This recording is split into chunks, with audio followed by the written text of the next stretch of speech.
Ya hice un top sobre películas románticas y ahora me gustaría hablar de una película que va de lo contrario, de la ruptura emocional a través de un trágico acontecimiento y que representa justamente un individuo roto, que vive en modo automático, el cual es problemático, es funcional, eso sí, porque no deja de trabajar, pero a la mínima que puede se avienta a los golpes debido a su temperamento y carga emocional negativa que guarda profundamente dentro de sí. Manchester by the Sea es la película de la que hablo y que para mí es un peliculón, si bien no la recomiendo para todos pues es lenta, además de que el protagonista es poco empático, callado y grosero. Considero que puede ser aburrida, pero aún así quería hablar sobre ella en este canal, así que en este video te contaré un poco sobre la historia de esta película, así como puntos positivos y negativos que yo percibí al verla. Quédate en este video si te interesa, pues comenzamos.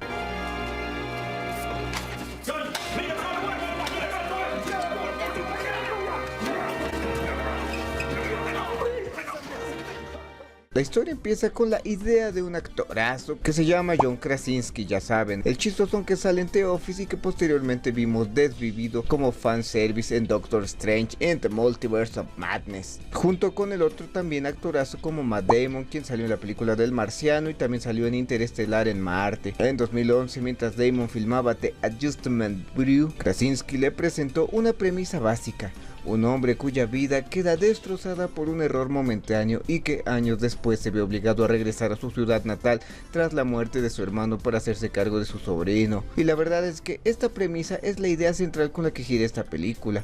A ambos actores le llevaron la idea a Loner Grant, quien es un dramaturgo y director de cine estadounidense, para que les diera su opinión, pensando que Krasinski protagonizaría y Damon dirigiría. Pero todo cambió, pues ambos actores se ocuparon de otros proyectos, mientras que Loner Grant trabajaba en el guión durante 3 años. Inicialmente la historia se escribió de forma lineal. Fue durante el proceso de la misma que Loner Grant decidió utilizar flashbacks para revelar gradualmente el trauma del protagonista, es decir, el incendio accidental provocado por un descuido con la chimenea, lo que permitió que la audiencia conectara más profundamente con su empatía en el presente. Aunque no es una biografía, Loner Grant se inspiró en la veracidad emocional del duelo. Su objetivo era retratar una pérdida de la que no necesariamente se sale adelante, desafiando el cliché de Hollywood sobre la superación total de la tragedia. Debido a conflictos de agenda, el equipo tuvo varios cambios antes de filmar. Tras leer el guión final de 150 páginas, Matt Damon quedó tan impresionado que insistió en que el propio Loner Grant debía dirigirla y él sería el que la protagonizara, pero sus compromisos con otras películas como El Marciano le impidieron actuar. Así que este actor sugirió a Casey Affleck, quien terminó ganando el Oscar a Mejor Actor por el papel, y no creo que sea coincidencia, pues Damon dijo: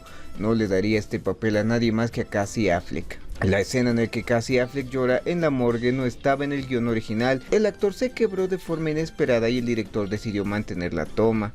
Loner Grant planeaba eliminar las escenas de la confesión en la estación de policía, pero Casey lo convenció de mantenerla. El actor explicó que detalles como poner el leño en la chimenea para evitar que su esposa se le resecara la nariz eran cruciales para entender la culpa del personaje. Ahora pasando al otro protagonista, Loner Grant había dicho que Hedges fue especial antes de esta película. Lucas Hedges era parcialmente desconocido. Loner Grant dudaba de su audición debido a que su origen era muy diferente al personaje, pero terminó recibiendo una nominación al Oscar por su interpretación. Ahora pasando por el título y la ambientación específica se eligieron tras la investigación de Loner Grant sobre la localidad de Manchester, en Massachusetts, buscando un entorno realista para una comunidad de clase trabajadora. En octubre del 2018, Damon dijo en una entrevista con The Bill Simmons Podcast que Loner Grant había planeado filmar un final diferente para la película, que habría sido una toma con dron en retirada de un flashback de los personajes de Affleck y William, sus hijos y su familia extendida en el bote de su hermano. Se determinó que la escena era demasiado cara para filmar, aunque Damon dijo que el inesperado éxito financiero de la película significaba que podría haberse filmado después de todo. En cuanto a la banda sonora, fue compuesta por Leslie Barber y el crítico Steven Mears afirma que la banda sonora de la película da forma a los sentimientos de los estadounidenses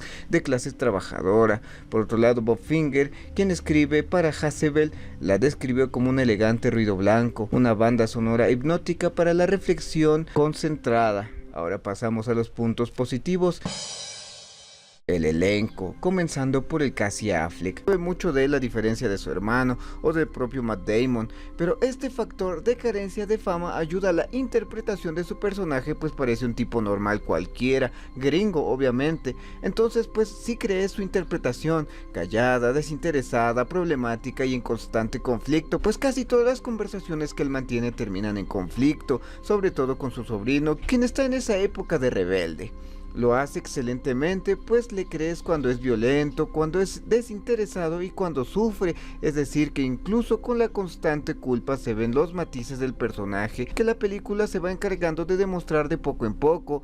Otro aporte al desarrollo de personajes es la relación con su hermano, tienen muchísima química los actores entre sí y con solo algunas escenas en los recuerdos y flashbacks de Kyle Chandler, si le crees que es el hermano mayor, pues se comporta como tal, es paterno, es protector, es más responsable y es más tolerante. Hay una secuencia en la que esperaba que ambos hermanos se pelearan a golpes, pero la sola presencia y paciencia que demuestra el personaje encarnado por el actor Chandler hacen que Lee se piense bien en cómo reaccionar y no pelear, porque en el fondo lo respeta y lo aprecia, por lo que yo resalto la participación de este actor en la película, pues después del deceso la casa se siente vacía, sobre todo por la falta de convivencia entre ambos protagonistas, es decir que sin el Chandler se muestra la distancia entre el tío y el sobrino, que si bien en el pasado eran camaraditas, actualmente ambos están más ocupados viviendo sus vidas con sus propios problemas. Otro punto positivo es el guión. Como vimos cuando narra un poco de la historia, se modificó el guión de tal forma que se agregaron los flashbacks que ayudan a entender mejor la historia,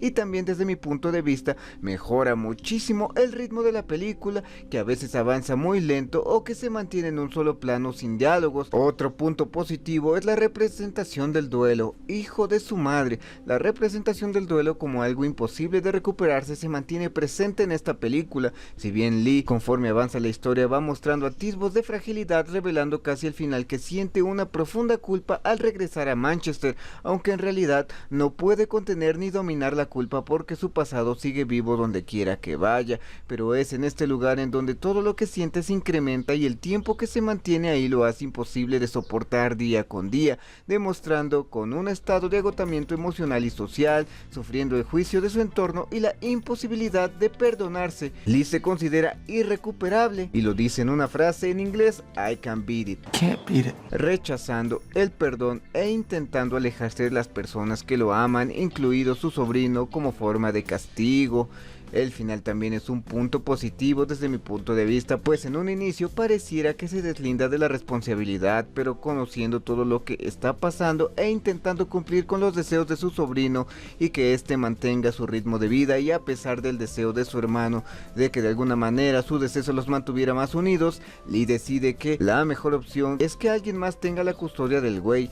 Por eso me parece un buen final, pues Lee no abandona a su sobrino ni tampoco escapa de las responsabilidades como pudiera ser la primera interpretación al ver la película, sino que se busca una solución madura en un mundo adulto gris y bastante deprimente. Por ello yo considero esta película un peliculón, es cine en su máxima expresión y en esta ocasión no pondré puntos negativos. Soy fan de esta película y la verdad es que sí me gusta, así que si a ustedes no, dejen en los comentarios los puntos negativos que creen que tiene esta película. Pues ya hasta aquí dejo este video. Si te ha gustado deja tu like y comparte, y si no pues no, yo me despido con una actitud de gratitud y de esperanza. Bye.